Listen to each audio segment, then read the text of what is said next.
महाराष्ट्राचे राज्यपाल सी.पी. राधाकृष्णन हे देशाचे नवे उपराष्ट्रपती झालेले आहेत। सी.पी. राधाकृष्णन यांनी इंडिया आघाडीच्या सुदर्शन रेड्डी यांचा पराभव केला।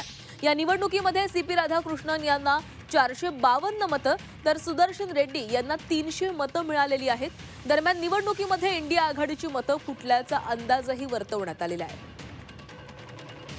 तर एनडीएकडून सी.पी. राधाकृष्णन यांना मैदानामध्ये उतरवण्यात आलेलं होतं आणि या निवडणुकीमध्ये सी.पी. राधाकृष्णन हे विजयी झालेले आहेत आणि आता ते देशाचे नवे उपराष्ट्रपती असणार आहेत। त्यांनी सुदर्शन रेड्डी यांचा पराभव केलेला आहे।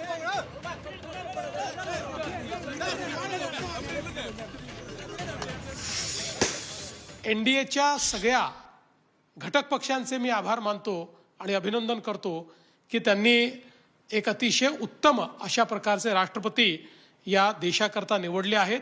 मला विश्वास आहे की श्री सी.पी. राधाकृष्णनजी यांच्या उपराष्ट्रपती पदाच्या काळामध्ये त्या पदाची गरिमा वाढवण्याचं काम ते निश्चितपणे करतील।